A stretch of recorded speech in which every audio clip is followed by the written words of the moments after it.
দেশের শিল্প, কৃষি, ব্যবসা বাণিজ্য থেকে শুরু করে সামগ্রিক অর্থনৈতিক কর্মকাণ্ড সচল রাখতে বিদ্যুৎ ও জ্বালানি খাতের ভূমিকা অপরিহার্য। তবে গত ৫ অর্থবছরের বাজেট পর্যালোচনায় দেখা যাচ্ছে এই দুই খাতে সরকারের ব্যয়ের অগ্রাধিকারে এসেছে উল্লেখযোগ্য পরিবর্তন।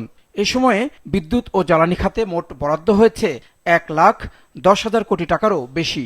তবে সময়ের সঙ্গে বদলেছে খাতভিত্তিক বরাদ্দের ধরনও।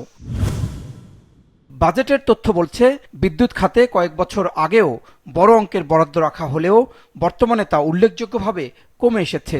অন্যদিকে জ্বালানি ও খনিজ সম্পদ খাতে বরাদ্দ বৃদ্ধির ধারা লক্ষ্য করা যাচ্ছে।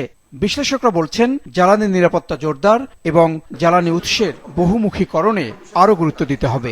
পাওয়ার সেক্টরের সেটা হচ্ছে যে আমাদের তো আগে যেমন বেস লোড পাওয়ার প্ল্যান্ট এবং ফসিল ফুয়েল বেস পাওয়ার প্ল্যান্টের সক্ষমতা বাড়ানোর একটা প্রেশার ছিল, কিন্তু আমাদের এখন যথেষ্ট সক্ষমতা হয়ে গেছে। এখন আমাদের ফোকাসটা নবায়নযোগ্য জ্বালানি।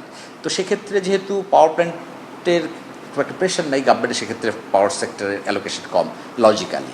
জ্বালানি খাতে আমাদের যে ম্যাসিভ ড্রিলিং করা প্রয়োজন, কারণ নিজস্ব গ্যাসের উৎপাদন বাড়ানো এবং এলএনজি যে অত্যন্ত এক্সপেন্সিভ, এটা তো আমরা বুঝেই গেছি। সেখানে আমার কাছে মনে হয়েছে জ্বালানি খাতের অ্যালোকেশনটা কিছুটা অপ্রতুল।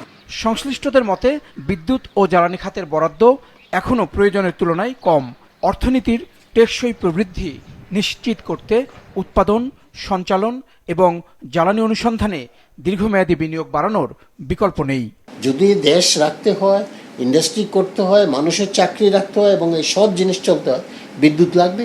আর বিদ্যুৎ লাগলে আমাকে শুধু ইনভেস্ট করতে হবে। ইনভেস্ট করতে হলে টাকা লাগবে। আর টাকা কোত্থেকে আসবে? বাজেট থেকে আসবে। সেই বাজেটে আমরা নবায়নযোগ্য জ্বালানির দিকে ধাবিত করব।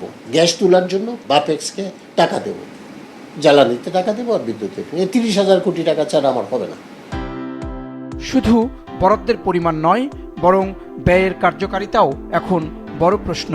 দেশে ৩০,০০০ মেগাওয়াটের বেশি বিদ্যুৎ উৎপাদনের সক্ষমতা থাকলেও ভর্তুকি, ক্যাপাসিটি চার্জ এবং অলস উৎপাদন সক্ষমতার কারণে এই খাতে আর্থিক চাপ বাড়ছে। একই সাথে নিরবচ্ছিন্ন ও মানসম্মত বিদ্যুৎ সরবরাহ নিশ্চিত করাও বড় চ্যালেঞ্জ বলছেন বিশেষজ্ঞরা।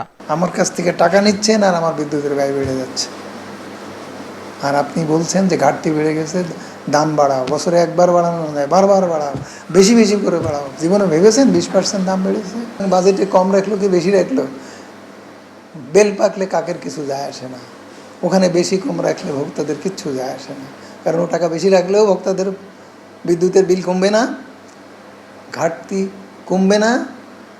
সরকারের ভর্তুকির নাম করে সরকার সেখানে বেশি বেশি পয়সা ঢালবে এবং বেশি বেশি দুর্নীতি হবে, বেশি বেশি লুণ্ঠন হবে, বেশি বেশি বাজার হবে। খাত সংশ্লিষ্টরা বলছেন শুধু বাজেটে বড় অঙ্কের বরাদ্দ দিলেই কাঙ্ক্ষিত ফল আসবে না। প্রয়োজন বাস্তবসম্মত পরিকল্পনা এবং দক্ষ ব্যবস্থাপনা। জাহেদ সেলিম, মাছরাঙা সংবাদ, ঢাকা।